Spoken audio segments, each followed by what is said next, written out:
Alrighty guys, what's going on? Welcome back to another American Reacts. Let's keep it straight and simple. We're looking at 7 of Australia's most terrifying inhabitants. It's been a while since we did something like this. Probably could do a million videos on all the scary stuff that is in Australia. But you know what? I'm hoping this one will be a little different than normal. Maybe it won't. We just have to see. I have a good feeling about it. This is from SciShow. This will be linked in the description down below so you can watch it again uninterrupted if you wish. Let's waste no more time. Let's learn about terrifying inhabitants of the land down under. Spiders that can hide in your boots and the snakes that can slither into your house. Australia can be a pretty scary place, but you don't know the half of it because odds are you're not going to stumble across an inland taipan or a salty on your bike ride to work while you're relaxing at the beach or while you're out hiking with your friends. Yeah, both of those I've heard of, and I've heard pretty scary things about that taipan. And Crocs, well, that's pretty self-explanatory. And that's exactly where you'll find the terrors on this list. Turns out there are plenty of horrifying plants and animals living in Australia, even when the usual suspects are excluded. So we've rounded up 7 that you might want to keep in mind if you're going to spend a lot of time down under. Good to know. Good to know. If you hang out in the suburbs along the coasts of Queensland, New South Wales, or southern Western Australia during spring, you might meet an Australian magpie. Yeah, you cannot have a list like this without a magpie. This one I do know, but rightfully so it should be on this list. They are freaky, right? But they're pretty cool. I've heard some good stories about them too. You could just be walking or biking along, minding your own business, when one of these 40-centimeter long black and white birds swoops in out of nowhere. It might even grab onto your shirt with its sharp claws and start stabbing rapidly at your eyes like it's a scene from Hitchcock's The Birds. But this is not a movie. This is a real thing that happens in real life to real people, and it happens a lot. In 2017, there were more than 3,200 attacks and 520 injuries from magpies in Australia. These birds are highly territorial, and their aggressive swoops are their way of defending their chicks. But less than 15% of magpies attack people, usually ones with nests close to cycling paths. And that's because human attacks are actually a learned behavior, the product of a sharp mind that likely arose because the birds are really social. Scientists have found that magpies who live in big groups do better on problem-solving tests and have more of their eggs hatch, showing that brain power is linked to their reproductive success. And that might be because that brain power allows them to learn things like how to hurt a human. Magpies can even remember faces and attack the same people over and over again each season. So that's just it. I've heard they're really social. They can be social in a good way. They can be even like loyal friend to you if you play your cards right. But also what's pretty scary is that, of course, they seem like they're pretty smart. They can remember your face and attack you if you do it wrong over and over again. So if you really wrong a magpie and escape getting attacked, you better really watch your back and maybe find a different route if that's where it lives. Because, yeah, you don't want one mad at you and got a number out for you, you know? And these are birds that can live for 20 plus years. Wow, so I didn't know that. So just expect decades of this. Human attacks do seem to be on the rise as well, which is probably because they work. People avoid the areas where the attacks happen, which reinforces the idea that this behavior lets them raise their chicks in peace. If you want to try your luck around Australia's magpies anyway, locals recommend turning your helmet into a porcupine with a bunch of zip ties. Ticks are found all over the world, and they're not exactly anyone's favorite animal, since the whole thing that they do is just attach to your body and suck your blood. But along Australia's eastern shores, one species of tick, the Paralysis Tick, can do something much creepier. It can make you allergic to meat. Like pretty much all ticks, these spider-like creatures leap off blades of grass onto mammals like ourselves in search of a tasty blood meal. They'll plunge their sharp mouth parts or chelicerae into flesh and inject a concoction that ensures that they can slurp up blood without interruption. And that is where it all goes wrong. Along with the toxins that prevent the blood from clotting, the tick injects a cocktail of other chemicals and anything else that just happens to be hanging out in the saliva. That can include the pathogens behind things like Q fever and an Australian version of typhus, and it also includes My neurotoxins, which normally just numb the area, but in extreme cases can slowly paralyze you completely if the tick isn't removed. Hence the name Paralysis Tick. But the strangest of all is that the tick's saliva contains galactose alpha-1,3 galactose, a carbohydrate also found in many red meats. Get too many tick bites, and you can become sensitive to this carbohydrate. And that means you can develop what's known as tick-induced mammalian meat allergy, even though it extends to all mammal products, including milk. So your time down under could make it so you can never really enjoy Aussie cheese fries or a juicy steak from Outback ever again. The giant Now that's just weird. That's just straight up strange. What a weird side effect from having a tick land on you. Moral of the story, based in any country, do not be around ticks. Do not let ticks land on you. Ticks are gross.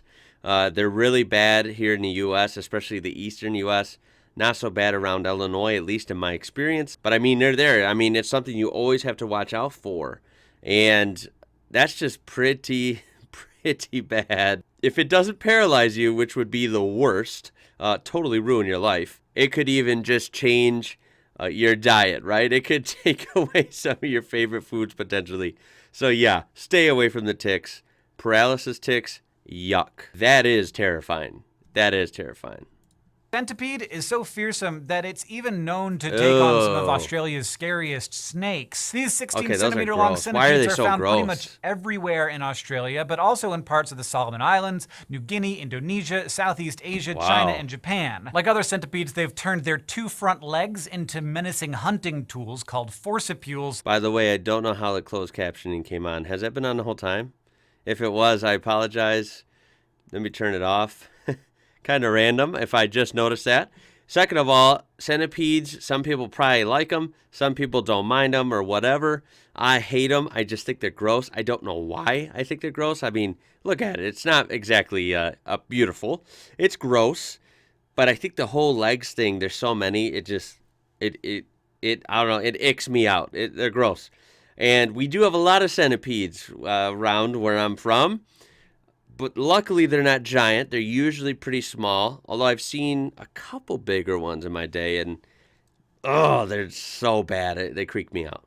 That not only pack a powerful bite, but also inject venom into their victims. That venom contains dozens of toxins and is so powerful that it can easily bring down a small lizard or a snake. It's not clear what all of the different components do, but researchers have found that the venom contains cystatin, a protein that fights against our immune defenses. And it also contains glycoside hydrolase, an enzyme which helps it spread throughout the body. Bites from these centipedes aren't usually lethal to beasts our size, but they do hurt a lot, sometimes for days. And that's likely due to special pore-forming toxins which mess with neurons and can even kill cells. The biggest danger, though, is that some venom components are similar to ones in bees and wasps, so people with allergies to those animals can go into anaphylaxis if bitten. Thankfully, they're nocturnal and pretty easy to spot, so bites aren't too common. But now you know they're there, so you can watch out for them. The Streychnine Tree, found in Australia's southeastern temperate forests, might look pretty harmless with its beautiful fragrant white flowers and small orange-like fruit, but those it doesn't look bad at all. It looks like a nice looking tree. alluring flowers and appetizing fruit house the dangerous nitrogen-rich compound that gives the tree its name. Strychnine is an alkaloid like caffeine and nicotine, and it had been used in traditional medicines for centuries, but it's also the key ingredient in some kinds of rat poison and also many Agatha Christie murder mysteries. Strychnine acts on the central nervous system by binding to glycine and acetylcholine receptors, particularly those on motor nerves in the spinal cord. Glycine and acetylcholine calm neurons down, making it harder to trigger them. Since strychnine lessens that calming ability, the neurons fire more easily. Symptoms start with muscle soreness and stiffness, but can escalate quickly to convulsions and seizures. If the toxin affects your heart or lungs, then your odds of survival go down fast. And you only need to ingest 60 to 100 milligrams of the stuff before you meet your unpleasant end. Roughly the amount in the seeds of a single fruit. So yeah, you cannot trust Australian trees any more than you can trust Australian animals, apparently. Oh my God. Speaking of pretty things that are way more dangerous. And again, let me say the most cliche line ever. Is everything in Australia trying to kill you? No, I don't literally mean that, of course, but that's what everyone says, right? Had to say it so you guys can make fun of it. I'm making fun of it right now. No, that's not the case. But they do, it's a big continent. It's a big island. It's a very unique place. One of the, arguably the most unique continent there is, just because of all the vegetation and animals and features that they have that really nowhere else has. And that's beautiful. That's something very cool and awesome about Australia is it's different. It's different and it's unique. But yeah, that is pretty scary considering that tree looks unassuming. It looks pretty to some people. And you would think the fruits on it, all colorful like that, would not be bad, but they are really bad. So stay away from those. Just play it safe. If you don't know what it is, don't mess with it. Dangerous than you'd think. If you're snorkeling on one of Australia's many beautiful reefs, do not touch any pretty conical snail shells you see. If you get too close, these predatory snails can spear you with their venomous harpoons. The Queen Victoria cone is endemic to Australia, meaning it's the only place in the world you will find these ghastly gastropods. Although it is similar to the equally scary and more widespread geography cone, which is also found in Australia's northern waters. Both subdue their prey by stabbing them with venom-delivering, tooth-like things called radulas. Cone snail venoms contain dozens of different conotoxins, short chains of amino acids that can mess with neuronal signaling in different ways, ultimately paralyzing their victims. These potent venoms allow these snails, another which, paralyzer, as you might expect, aren't exactly known for their speed, to feed on animals that might otherwise outpace them. Some species even take down fish. If you are unfortunate enough to tread on one of these snails, you might just feel like a bee-like sting at first. Then, the stung area may go numb and turn blue due to lack of blood flow. The limb could become temporarily paralyzed, and you could even experience blurry vision, feel faint, or have trouble breathing as the venom spreads. And big geography cones have killed people, though deaths are super rare. So maybe think twice before picking up that souvenir from the ocean floor. If you already knew not to eat suspicious-looking fruit or pick up unknown objects from the sea, great. But to be racked with... Yeah, you won't find me perusing the ocean floor. That is just not my thing. I feel like that's scary for more reasons than just that. That is just not my thing. For months, all you have to do is brush up against the wrong plant on a hike in the tropical forests of northern Australia. Look at Queensland, by the way. Queensland is, like many parts of Australia, is pretty diverse. But Queensland always strikes me, some of these pictures you see of this lush jungle or rainforest type environment. Look at how lush and the waterfalls and how crazy it looks. It looks beautiful, but also intimidating, right? Particularly the beautiful tablelands near Cairns. The Gimpy tree is infamous for causing some of the most excruciating pains imaginable. One researcher described it as burning like acid while being electrocuted at the same time. And it packs such a painful punch because its stem, purple raspberry-like fruits, and heart-shaped leaves are all covered with tiny silica-tipped hairs, the same stuff that makes up quartz. These easily pierce your skin, then break open, releasing toxins stored inside. The main pain-inducing compound is a linked bundle of 8 amino acids called moroidin, although how it causes such agony is not known. The hairs are so delicate and fine that your skin can quickly heal over them, trapping them inside you. There, the hairs take years to break down, and every time you move, they can release more of the very stable, very painful chemical. People have reported continuing pains for up to a year after being stung. What's more, the Gimpy regularly sheds its hairs, making them airborne,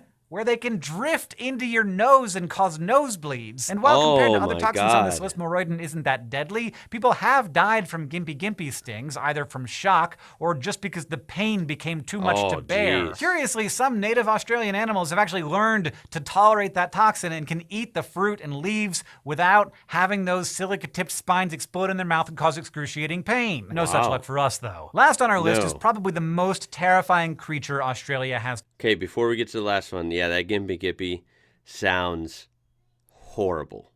That's it. There's no other way to describe it. Sounds horrible. I didn't even think of the part where he said they could shed them. They're airborne and they go in your mouth or nose. Dude, come on. That's just terrible.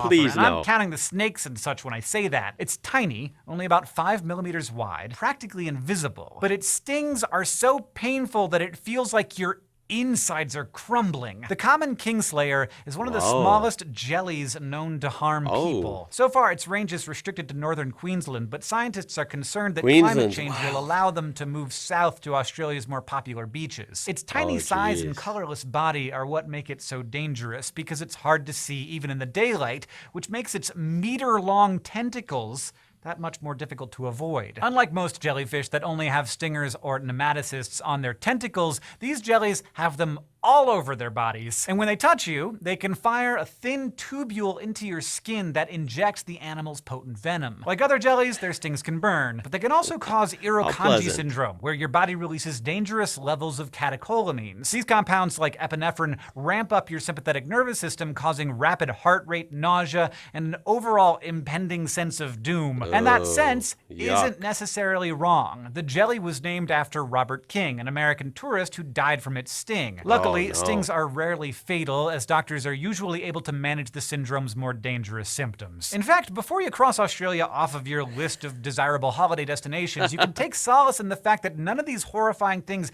actually cause that many deaths. Neither do Australia's snakes or spiders, for that matter. I mean, being in extreme agonizing pain and paralyzed, I guess isn't dead. He's got a point.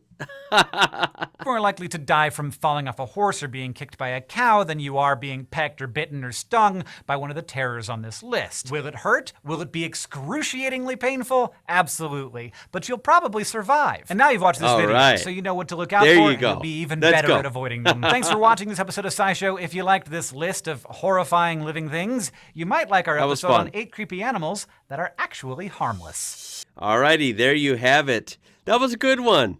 That was a good one. I'm glad we did it. It succeeded in presenting a lot of different scenarios, different creatures in plants that I really have not heard of. It wasn't the total cliche, predictable list that you would probably guess clicking on something like this. So that is from SciShow. That will be linked in the description down below. Make sure to check them out. That was really, really well done. Fun video. And with that being said, please tell me your comments down below. I really hope you have not encountered any of these in the worst way. But have you seen them at all? Escaped their wrath? Please tell me your experiences down below. And I'm sure, like always, this is overplayed. He even said this. Most of the time you would not encounter these or, hopefully be affected by these, as that's a pretty rare scenario. But good to know anyway. Knowledge is power. Throw a thumbs up on this video if you learned something and got enjoyment out of that. I certainly did. That was a good one. Australia never ceases to amaze. Of course, you can subscribe for more videos like this. And check out the description for this original video linked and other ways you can support my channel. Remember, my name is Ian. You're watching IWrocker. Until next time, guys, stay safe, keep your eyes peeled, and I'll catch you later.